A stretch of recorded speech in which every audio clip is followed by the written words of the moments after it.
दोस्तों, क्या आप जानते हैं भगवान को सचमुच क्या प्रसन्न करता है? क्या ये भव्य मंदिर हैं, महंगे चढ़ावे हैं या जटिल मंत्रों का शुद्ध उच्चारण? क्या ऐसा हो सकता है कि किसी अनपढ़ अज्ञानी व्यक्ति की अनजाने में की गई एक छोटी सी सेवा एक परम विद्वान विधि विधान वाले ब्राह्मण की वर्षों की तपस्या और पूजा से भी बढ़कर हो जाए? आज मैं आपको स्कंद पुराण से एक ऐसी ही अद्भुत और शायद अनसुनी कहानी सुनाने जा रहा हूं जो आपकी भक्ति के मायने हमेशा के लिए बदल देगी। ये कहानी इतनी गहरी है कि इसे सपने में भी स्किप मत करना। वीडियो को लाइक करें, शेयर करें और हमारे चैनल को सब्सक्राइब करना न भूलें। तो दोस्तों, बात है सतयुग और त्रेता युग के संधि काल की। हिमालय की गोद में एक ऐसा घना दुर्गम जंगल था जहां इंसानी आवाजाही न के बराबर थी। इस घने अरण्य में एक विशाल वट वृक्ष की जड़ों में पत्थरों और लता पत्तियों से ढका हुआ एक अति प्राचीन शिवलिंग था। सदियों से ये शिवलिंग भुला दिया गया था। न किसी ने जल चढ़ाया था, न बेलपत्र। प्रकृति के आवरण में ये पूरी तरह से छिप चुका था। इसी जंगल में रहता था एक आदिवासी युवक जिसका नाम था वीर भानु। वीर भानु शारीरिक रूप से बलवान था, धनुर्विद्या में माहिर था और शिकार करके अपना तथा अपनी बूढ़ी मां और पत्नी का पेट पालता था। धर्म, शास्त्र, पूजा पाठ, इन सब से उसका दूर दूर तक कोई नाता नहीं था। उसके लिए जंगल ही उसका संसार था और शिकार ही उसका धर्म। वो बस अपने परिवार के लिए भोजन जुटाने में लगा रहता था। एक दिन वीर भानु एक बड़े मृग का पीछा करते हुए जंगल में बहुत दूर निकल आया। सूरज ढलने लगा था और घने जंगल में अंधेरा तेजी से पैर पसार रहा था। मृग भी चालाक निकला और वीर भानु को चकमा देकर गायब हो गया। वीर भानु भूख प्यास से बेहाल था और अब तो वो घर लौटने का रास्ता भी भूल चुका था। घनघोर अंधेरे में उसे कहीं कोई आसरा नहीं दिख रहा था। तभी उसकी नजर एक चमकते हुए पत्थर पर पड़ी। ये वही प्राचीन शिवलिंग था जिस पर थोड़ी सी चांदनी पड़ने से वो जगमगा रहा था। वीर भानु को लगा कि शायद ये कोई साधारण पत्थर है जिस पर बैठकर वो रात गुजार सकता है। पत्थर के पास ही एक बड़ी खोह वाला वट वृक्ष था जहां वो जंगली जानवरों से सुरक्षित रह सकता था। जब वीर भानु उस शिवलिंग के पास पहुंचा तो उसने देखा कि वो पत्तों और मिट्टी से ढका हुआ है। उसने सोचा, अगर मुझे इस पर बैठना है तो इसे साफ कर लूं। ये सोचकर उसने शिवलिंग पर लिपी सदियों की धूल और मिट्टी को अपने मैले हाथों से अपने अंगोछे से साफ करना शुरू कर दिया। दोस्तों, ये अनजाने में किया गया उसका पहला शुद्धिकरण था। रात इतनी ठंडी थी कि वीर भानु को कांपते हुए अपनी ठिठुरन महसूस हो रही थी। उसे आग जलाने की जरूरत थी। पास ही सूखी लकड़ियां और पत्तियां थीं। उसने पत्थरों को रगड़कर आग जलाई। ये आग उसने ठीक शिवलिंग के सामने रखी ताकि उसे भी थोड़ी गर्मी मिल सके। उसे लगा कि यदि ये कोई खास पत्थर है तो इसे गर्म रखने से क्या पता कोई लाभ हो। दोस्तों, उसने अपनी ठंडी मिटाने के लिए आग जलाई थी और अनजाने में ही वो देवाधिदेव महादेव के लिए एक प्रकार की आरती बन गई थी। प्यास भी इतनी लगी थी कि गला सूख रहा था। थोड़ी दूर पर एक छोटा सा झरना था। वीर भानु अपनी हथेलियों में भरकर पानी लाया और पीने ही वाला था कि उसे शिवलिंग की सतह थोड़ी सूखी दिखी। उसने सोचा, एक निर्जीव पत्थर पर पानी डाल देने से उसका क्या नुकसान होगा और शायद ये और चमक उठेगा। ये सोचकर उसने अपने पीने का पानी उस शिवलिंग पर अर्पित कर दिया। दोस्तों, ये उसकी अनजाने में की गई जलाभिषेक था। भूख से पेट में चूहे कूद रहे थे। उसके झोले में कुछ कंद मूल और जंगली बेर थे जो उसने दिन में इकट्ठा किए थे। उसे लगा कि यदि वो अपने इस भोजन को इस खास पत्थर के सामने रख देगा तो शायद सुबह तक कोई जंगली जानवर इसे नुकसान नहीं पहुंचाएगा और वो खुद इसे खा सकेगा।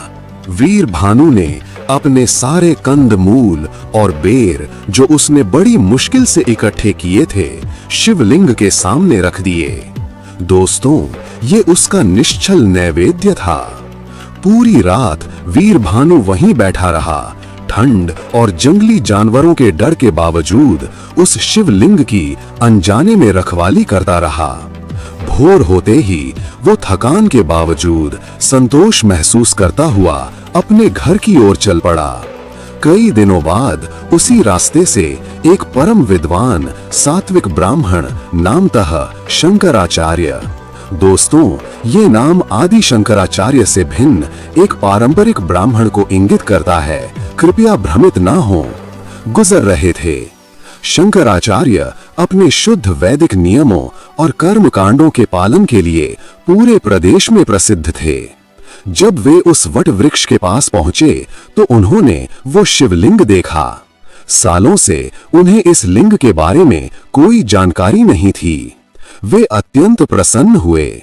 उन्होंने तुरंत विधिवत स्नान किया, शुद्ध वस्त्र पहने और अपनी पोटली से शुद्ध गंगा जल, बेलपत्र, धतूरा, अक्षत और पुष्पमाला निकालकर पूरे वैदिक मंत्रों और शुद्ध उच्चारण के साथ भगवान शिव की पूजा प्रारंभ की। जब शंकराचार्य पूजा कर रहे थे तभी वीर भानु भी उसी रास्ते से शिकार के लिए निकला। उसने देखा कि कोई व्यक्ति उसके द्वारा साफ किए गए पत्थर की पूजा कर रहा है। वीर भानु को याद आया कि उसने ही इस पत्थर के पास रात बिताई थी और इसकी सेवा की थी। उत्सुकतावश वो समीप आया और उस ब्राह्मण को ध्यान से देखने लगा। पूजा समाप्त होने पर शंकराचार्य ने धरती पर सिर नवाया और आंखें खोली। उनकी दृष्टि वीर भानु पर पड़ी। वीर भानु एक क्षण के लिए वहीं खड़ा रहा, फिर उसने विनम्रता से पूछा, महाराज, क्या ये वही पत्थर है जिसकी मैंने कुछ दिन पहले सेवा की थी? मैंने इसे साफ किया था, इसे पानी पिलाया था और इसके सामने कुछ भोजन भी रखा था। वीर भानु के सीधे साधे शब्द और उसकी अज्ञानता को सुनकर शंकराचार्य क्रोध से भर उठे।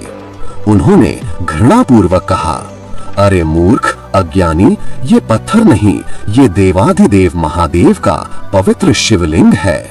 तूने इसे साफ किया, तूने इसे पानी पिलाया, तुझे किसने ये अधिकार दिया? नीच जाति के शूद्र, तेरे हाथ अपवित्र हैं, तेरी बुद्धि कुंठित है।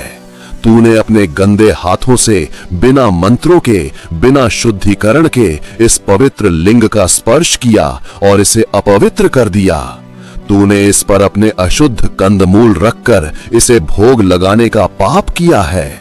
हे ईश्वर, मेरी वर्षों की तपस्या, मेरे शुद्ध कर्मकांड, मेरा पावन जीवन, आज इस अज्ञानी के अपवित्र कर्मों को देखकर मैं विचलित हो उठा हूं। तेरी ये हरकतें पाप हैं, महापाप हैं, तुम्हें नरक भी जगह नहीं देगा। शंकराचार्य का क्रोध इतना तीव्र था कि उनकी आंखें लाल हो गईं। उन्होंने गंगा जल लेकर वीर भानु पर छिड़का, ये सोचते हुए कि वीर भानु की उपस्थिति से उनके आसपास का वातावरण अपवित्र हो गया है। वीर भानु ब्राह्मण के इस भयानक क्रोध को देखकर सन्न रह गया। वो नहीं समझ पा रहा था कि उसकी सेवा किस प्रकार पाप में बदल गई। उसके मन में पीड़ा थी और आंखें भी नम हो आईं। वो तो बस अपनी सहज श्रद्धा से किया गया कार्य बता रहा था जिसे ब्राह्मण ने अशुद्ध कह दिया था। और दोस्तों, ठीक इसी क्षण कहानी का सबसे बड़ा मोड़ आता है जिसे सुनकर आप भी हैरान रह जाएंगे। आकाश में बिजली चमकी, बादल गरजे और उस शिवलिंग से एक अद्भुत तेजोमयी प्रकाश पुंज उत्पन्न हुआ।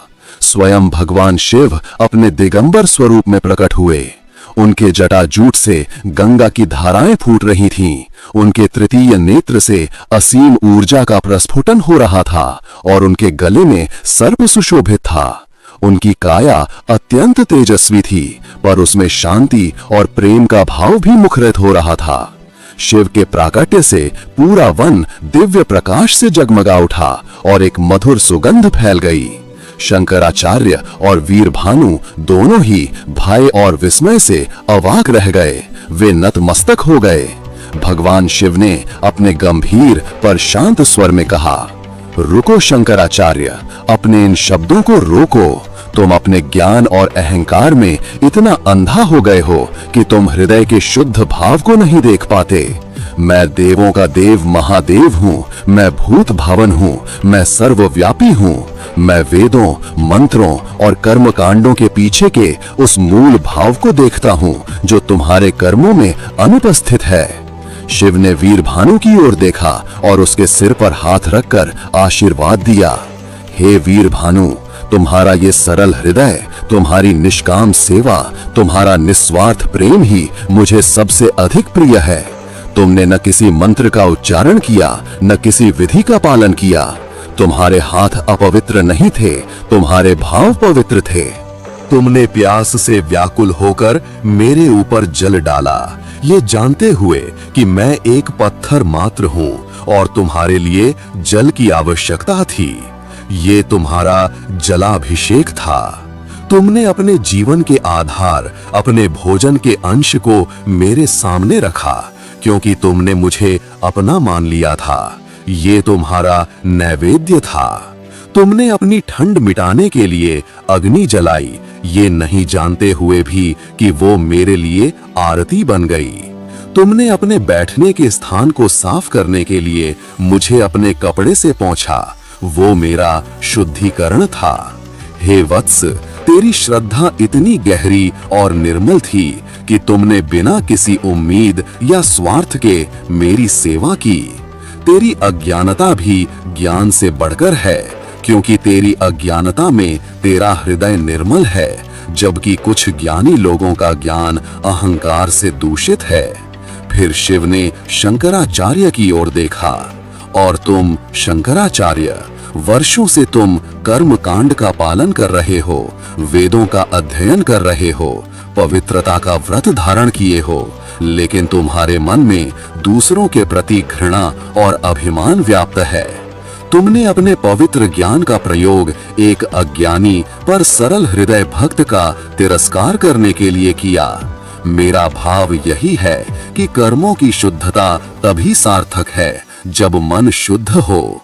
जो जल वीरभानु ने मुझे अर्पित किया, वो तुम्हारे गंगा जल से अधिक शुद्ध था, क्योंकि उसमें प्रेम था, निस्वार्थ भाव था। जो भोजन उसने अर्पित किया, वो तुम्हारे किसी भी फल, मिष्ठान से अधिक मूल्यवान था, क्योंकि वह उसके जीवन का सहारा था और उसने उसे सहज भाव से अर्पित किया था। भगवान शिव ने वीरभानु को आशीर्वाद देते हुए कहा, आज से हे वीरभानु, तूने मुझे जैसा प्रेम दिया है उससे मैं संतुष्ट हूँ। तू इस शरीर के छूटते ही मेरे लोक को प्राप्त करेगा। तेरी भक्ति अविस्मरणीय है। वीरभानु ये सुनकर धन्य हो गया। उसके नेत्रों से अश्रुधारा बह निकली।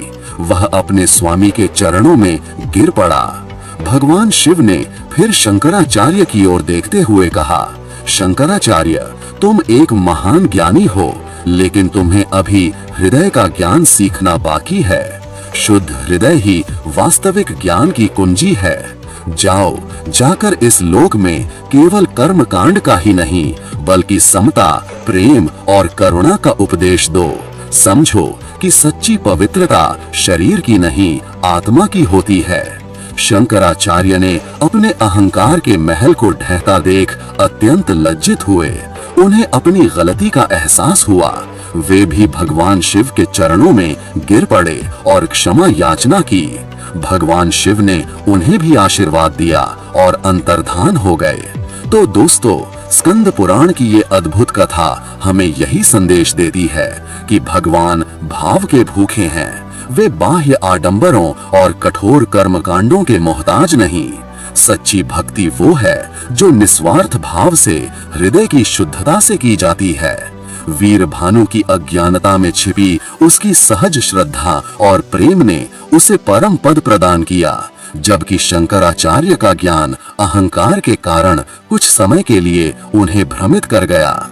भगवान की दृष्टि व्यक्ति के कर्मों से भी अधिक उसके अंतर्भाव पर होती है। उम्मीद है ये कहानी आपको पसंद आई होगी और आपने इससे कुछ नया सीखा होगा।